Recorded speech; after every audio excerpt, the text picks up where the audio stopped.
Hey, good morning, everyone. 7 a.m. I got called in at 5 o'clock this morning. I got called in at 5 o'clock yesterday morning, too. So, anyways, I want to show you guys this call. I'm not going to edit this video. I'm just going to walk you guys through. There's a few hazards I want to show you guys and kind of how we handled this call. It's pretty interesting. The call completely changed, actually. It came in as a partial power. I'll read you guys the comments. So, 5 a.m. It says, customer has partial power, no smoke or sparks, stove is not working, leaves his contact number. It's about an hour drive out of town, so I arrived here at about 6 a.m. and found some wires down. But let's go walk up the driveway and take a look. So as I was arriving to the call, back road, it was pitch black out here, no street lights at all. I was focusing on the Civic numbers, trying to figure out where I was going here, and saw this driveway matching up the Civic numbers, and I put my spotlight on the triplex. You can see there's a mainline 3-phase up there, transformer on that pole. I had my spotlight kind of in the ditch watching the Civic addresses, and see some big old trees, kind of dead. Got the triplex there. And as I was going along with my spotlight, I noticed it's getting a little close to that telephone wire.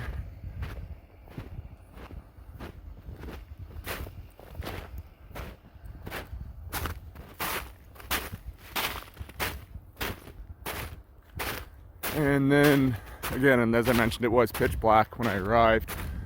But I could see with my spotlight that triplex was getting a little low here. You can see there's dead branches all around. Triplex is low enough here now, I can just about grab it.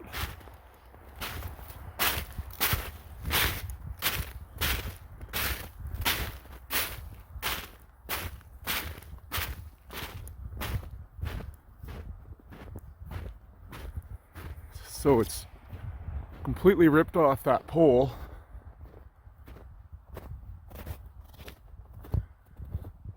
And we can see his neutral wire is broken.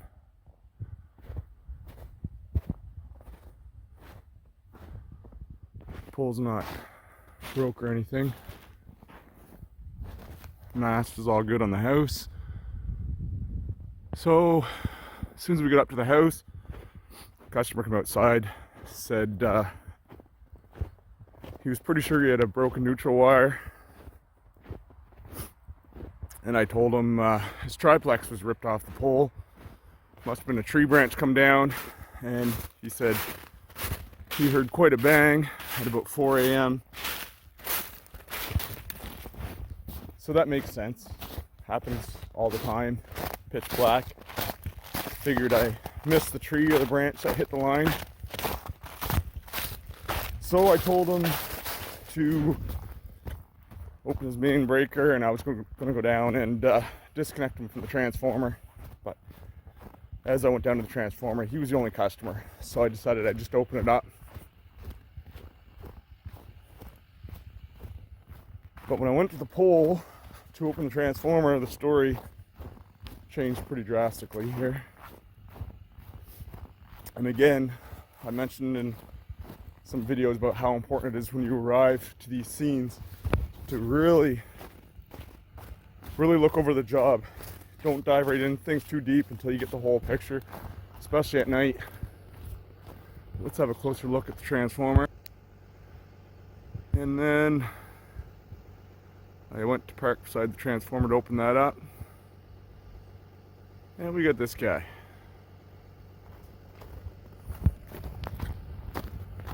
So I noticed the truck in the ditch. I'm gonna have to get a different angle so we don't show his plate and stuff here.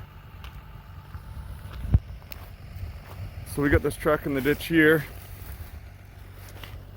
Clearly flew off the road. And now it's all starting to make sense.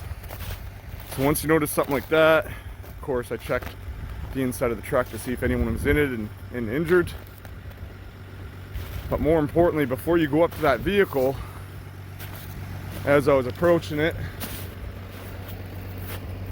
we start seeing some wires on the ground here. So you don't want to touch that vehicle without making sure. You see our primaries all tied in. That's all still energized up there. Side ties. And a couple down guys. Still not 100% sure what that wire is, but the high voltage is all tied in and it's all clear. So now we can go in and get a closer look. We know it's not energized. There we go, we got something there. An insulator.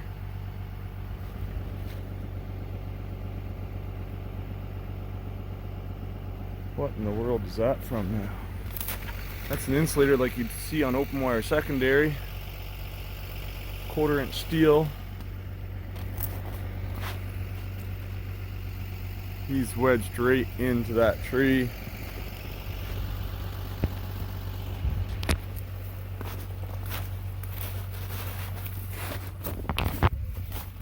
And you can see right there where he hit the pole. It's amazing that pole didn't break.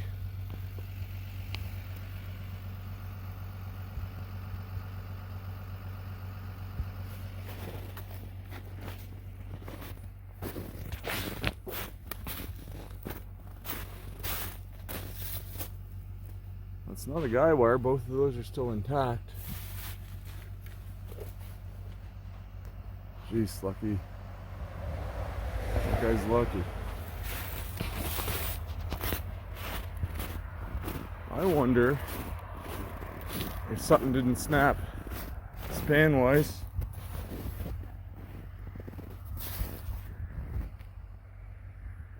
Aha. I think we figured out what that wire is.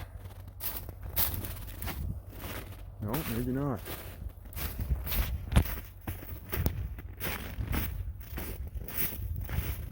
So the smaller wire, that small steel piece, and maybe even that insulator, comes from that fence. We got an electric fence.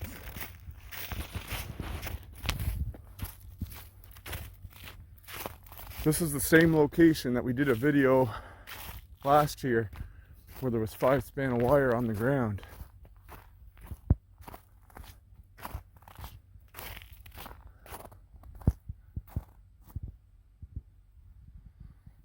So you always, during vehicle accidents, want to check the pole on either end of the pole that's damaged. You can see from the impact of the accident, it broke the wire 2 or 3 poles up the hill without damaging this pole right here.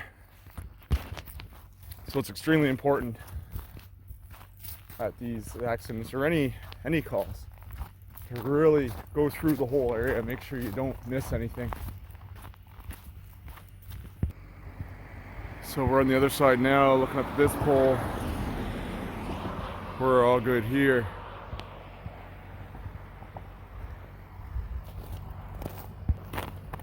Still have no idea where that 1/4 inch steel wire even came from.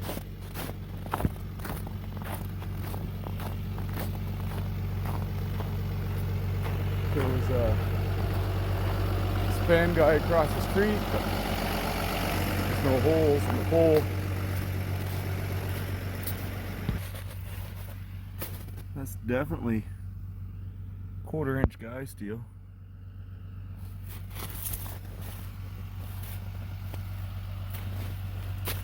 And that's the piece there that would be off the fellow's fence.